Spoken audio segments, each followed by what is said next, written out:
You're sitting at a restaurant, the kind with laminated menus where the special of the day is always some variation of grilled chicken.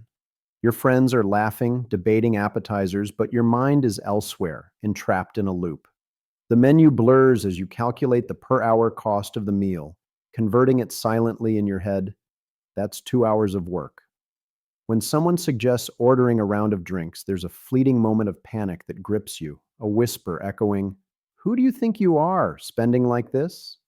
You nod politely, rehearsing, "Just water for me, thanks." A line you've perfected so well, it almost sounds natural. Almost.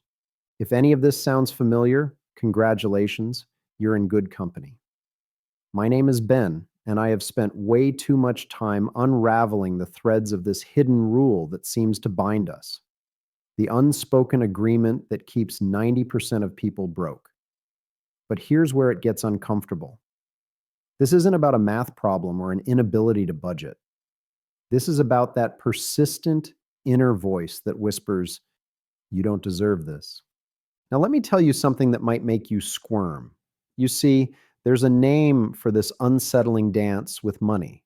It's a psychological pattern called scarcity mindset.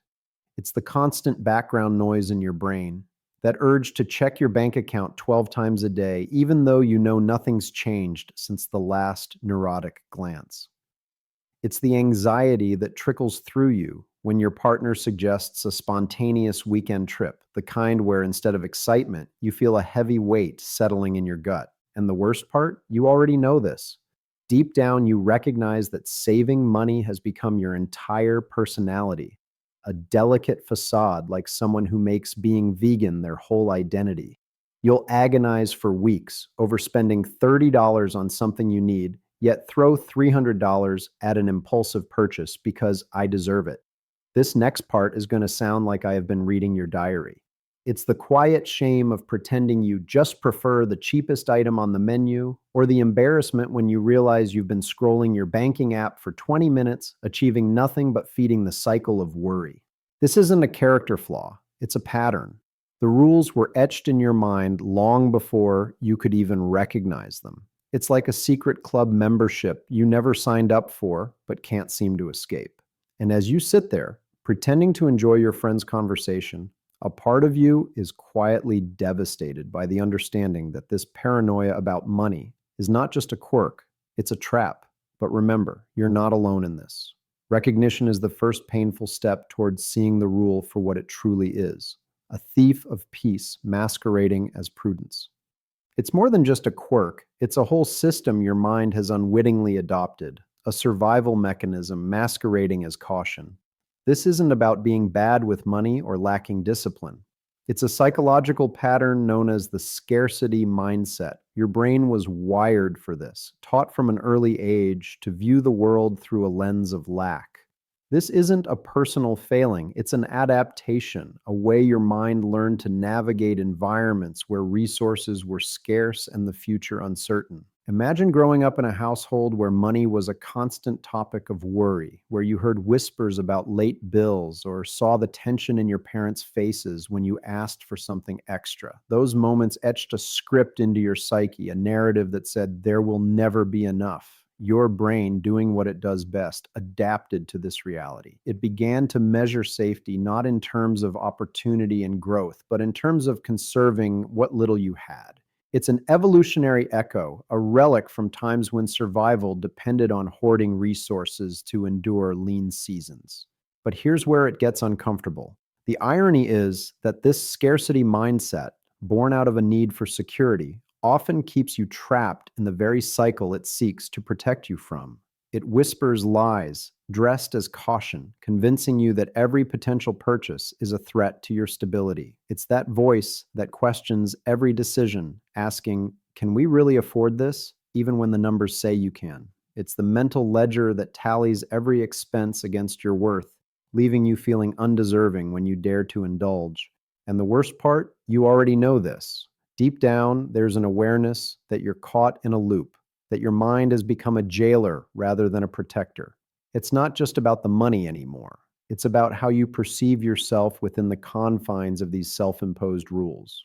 The scarcity mindset has painted a picture of who you are, someone who must always be vigilant, who can never relax, who lives in the constant shadow of what if. This isn't to say that caution is inherently bad, but when it's fueled by fear rather than informed by reality, it becomes a prison. Recognizing this pattern is a revelation, not a condemnation.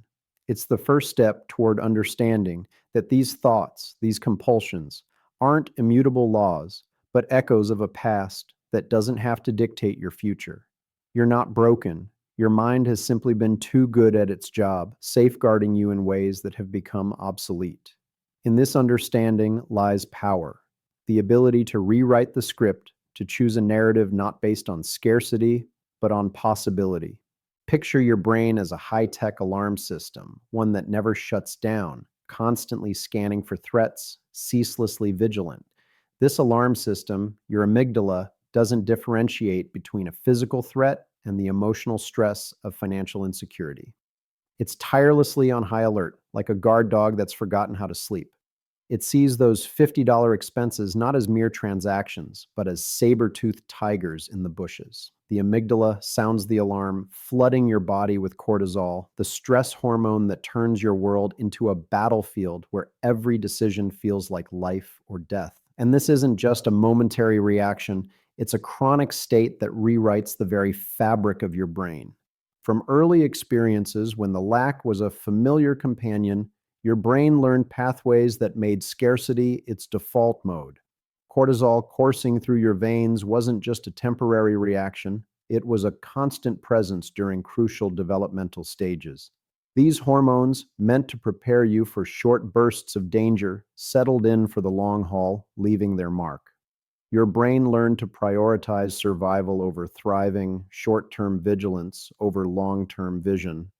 The hippocampus, the part of your brain responsible for turning short-term memories into long-term plans, finds itself overshadowed, its efforts stunted by the ever-present need to focus on the here and now. Planning for the future feels like walking through a fog, every step uncertain, overshadowed by an instinctual need to guard against the cracks threatening to swallow you whole. It's not just chemical, it's structural. Your brain, through constant exposure to these patterns, rewires itself, adjusting to a world where every financial decision requires a fight or flight response. This isn't a failure of character or discipline, it's biology. The same system that keeps you alive in the wild now misfires in the complexity of modern life, equating a slightly negative balance with imminent peril. Imagine your nervous system as a series of tightly wound threads, each one an extension of the survival mode that defines your day-to-day existence. Every suggestion of an indulgence pulls another thread, heightening the tension, until your whole being thrums with the strain of maintaining control in a world you perceive as teetering on the edge. Even when the external environment changes, allowing for abundance, your internal circuitry remains constant, guarding the gates against a threat that has long since disappeared. This isn't a story about weakness. It's the tale of how evolution's protective instincts, designed to keep you alive in the wild, now imprison you in a world of perceived scarcity. You're not alone in this. It's a shared struggle where the biology meant to protect us inadvertently builds walls around our potential. Recognize this, not as an excuse, but as the flicker of understanding that can guide you toward a new kind of freedom. The room is dimly lit, your laptop screen casting a pale glow as you scroll through an online store. The cart fills with items you'll never bring yourself to buy, a ritual of indulgence without commitment. Meanwhile, you religiously clip coupons, spending hours to save mere dollars, as if each clipped edge is a tiny victory in an ongoing war. You pride yourself on these small victories, yet you'll drop $300 on a whim for something you can't quite justify even to yourself. It's the paradox of your existence, a miser with an impulse for extravagance. This is where reality begins to sting. You wrap yourself in the security of saving, counting every penny. But when it comes time to invest, fear paralyzes you. The very idea of potential loss overshadows any promise of future gain, and you find yourself stuck, unable to grow beyond the walls you've built. It's ironic. You're protecting a future that you're inadvertently stopping yourself from ever reaching. Here's the thing. You're extraordinarily generous with others. Your heart opens effortlessly when it comes to giving gifts, treating friends, or even picking up the tab unexpectedly. But when it comes to yourself, that same generosity shrivels like a leaf in the cold. You are your own harshest critic, denying yourself the very kindness you dispense so freely to others. The contradiction gnaws at you. How can you be so loving outwardly, yet so critical inwardly? Picture this. You spend endless hours on comparison sites trying to save $10 on a flight, yet spend without blinking on fleeting pleasures that lose their shine hours later. It's a dance of priorities where time, ironically, is both devalued and hoarded. You find yourself tangled in the belief that saving money is an identity, a badge of honor worn like a suit of armor. Still, there's a strange dichotomy in how you perceive time as infinite when saving money, but finite when spending it. And what about those worn out clothes from years ago, clinging to your closet not because they might come back in style, but because they are a testament to years of holding on just in case? It's a relic of habit, where the coping mechanism has become the problem. You're living out a contradiction so stark it borders on comedic, if only it didn't cut so deep. So here you are, caught in the bitter irony of your own creation. You want to yell, "I'm thrifty, I'm smart," but deep down you recognize the chaos in your narrative. You hoard pennies while watching opportunities slip through your fingers. You're saving for a future you hesitate to embrace, trapped in a cycle where your very defenses are the bars of your cage. This is where the laughter stops and the uncomfortable truth settles in. You're not just one thing, you're every contradiction at once. You find yourself sitting in a dimly lit room. The laughter and chatter of friends echoes faintly from a restaurant you often decline invitations to, using the well-rehearsed excuse, "I already ate." It's a line that slips out so reflexively, you almost believe it yourself. But the truth? You're terrified of the potential hit to your bank account, as if ordering a main course might unravel your entire future. This is the social tax you pay for the hidden rule that keeps you broke. Your relationships suffer under the weight of financial anxiety masquerading as thriftiness. The pattern runs through your dating life, too. There's that knot in your stomach during dinner dates when you know the bill is coming. You internally debate splitting it right down to the cent to avoid any semblance of debt. You can almost hear the thoughts of judgment. Did they notice I only ordered water? And will they think I'm cheap? Those same thoughts convince you to play it safe in relationships, choosing security over passion, just as you do in your career. The fear of financial instability keeps you anchored in roles that don't fulfill you, roles that don't challenge or excite, but offer a steady paycheck you clutch with white-knuckled grip. The cost goes beyond personal relationships. It bleeds into your professional network. Opportunities for growth and advancement slip through your fingers like water, not because of lack of skill or talent, but because the anxiety of potential failure keeps you from the leap. Invitations to networking events gather dust as you calculate the expense of a round of drinks against the potential but uncertain career advancement. You skip that conference, decline that talk, all under the guise of playing it safe, but really it's the fear whispering that you can't afford it, financially or emotionally. And then there's the status game. You watch friends and acquaintances moving to expansive apartments, buying new cars, and you're gripped with a creeping sense of inadequacy. You rationalize your decisions, telling yourself you're prudent, you're wise.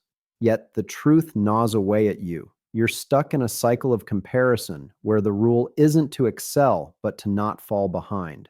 You become the wallflower at the party, not criticized, not lauded, simply there, invisible. This is the tapestry of social costs woven with threads of avoidance and inaction, each choice reinforcing the fear that keeps you from the life you imagine. It's the insidious result of a mindset meant to protect, now a thief of your joy and potential. So you sit alone, watching missed opportunities pass by, each one a reminder that the true cost of these hidden rules is measured not in dollars, but in moments and connections lost. In the quiet of your own mind, the identity you've curated whispers, "I am someone who saves." It's a phrase that feels solid, dependable, a life raft in the tumultuous sea of financial uncertainty. You're a connoisseur of frugality, a collector of moments where your restraint outshone temptation. You pride yourself on this, you really do. Yet beneath that pride lies an unsettling question you've never quite shaken.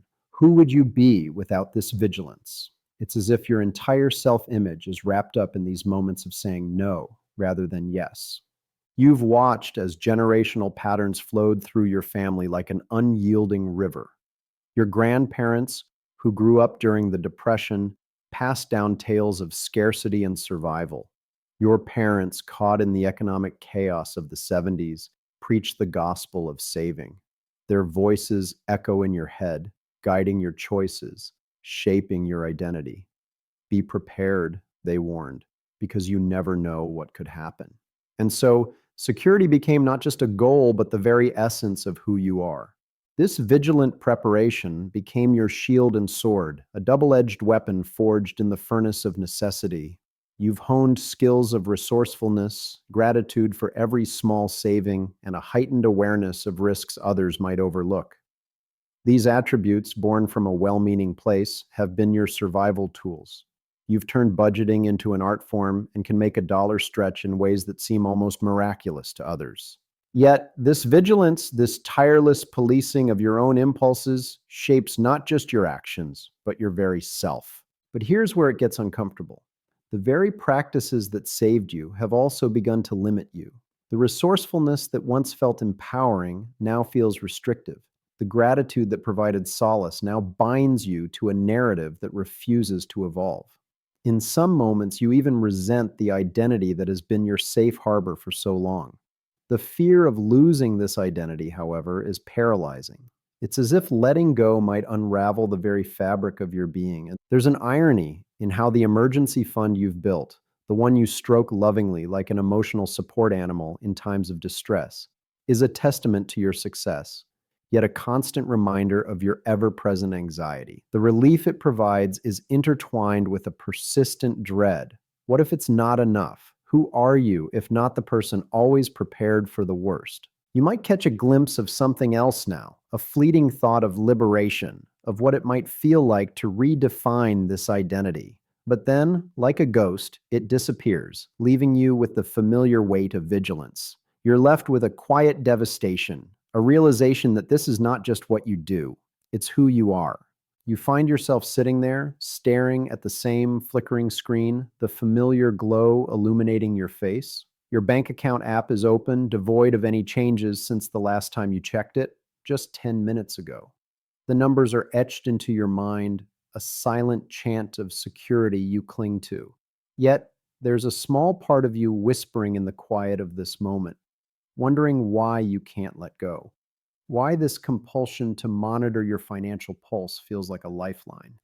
In the solitude of this dimly lit room, you can almost hear that voice, persistent and unyielding, chiding you for considering something beyond your norm. Who do you think you are, splurging on that? It sneers, even in contemplation of a simple indulgence. The familiarity of this retort is both a comfort and a cage, binding you to a cycle of caution that feels unbreakable. You realize, perhaps for the first time with such clarity, that this isn't merely a habit. It's a deeply etched pattern, a self-imposed rule that controls you more than you control it. And maybe that's enough for now.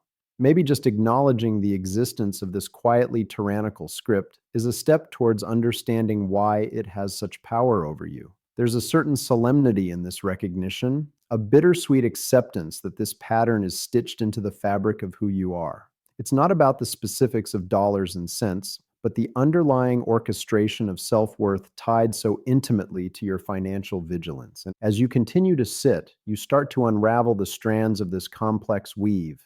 You think of past moments, the awkward deflections, pretending you had different reasons for skipping dinner with friends or declining a long weekend getaway. You hear the echoes of those excuses rehearsed so many times they've become instinctual. It's clear now that these were never about what you said they were. They were about maintaining this delicate balance, this persona of fiscal fortitude. Yet, in this quiet moment of introspection, there's no rush to change. No pressure to suddenly alter what has been a companion for so long.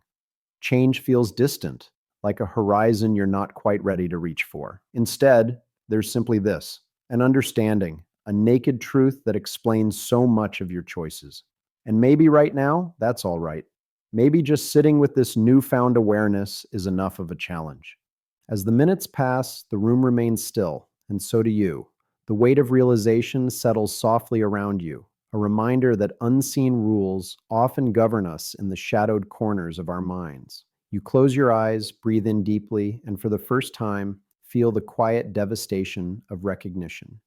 It's not a call to action, but an invitation to simply be with this knowledge. And that perhaps is where the true journey begins.